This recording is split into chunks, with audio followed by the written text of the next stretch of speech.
Aniya kita karon sa Syntex Feed Mill, Barangay Cacao, Panabo City. Kauban ang Bureau of Fire Protection kung diin adunay natala nga pag-overload sa pagbutang og mais o ang wala nakatuyok ang conveyor hinungdan sa pag-aso niini.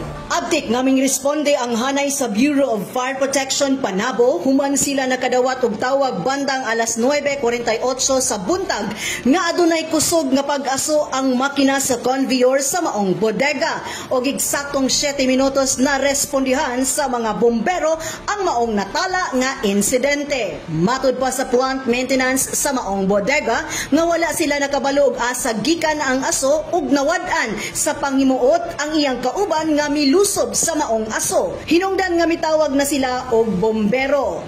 Ning trip ang makina, ang elevator na overload tingali. Ning sulod mi dito no kay ambi na mo kuan ning barala.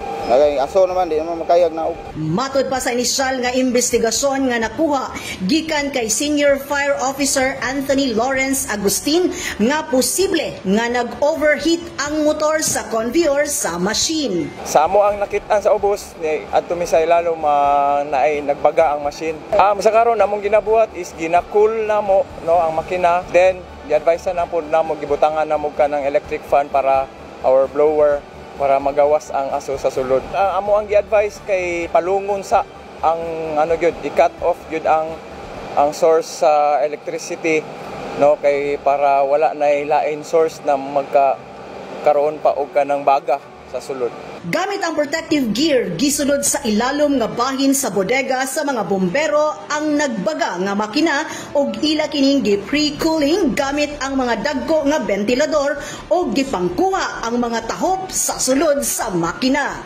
Nagbalapuson ang pagresponde sa maong insidente og walay kalayo nga miolbo atol sa panghitabo.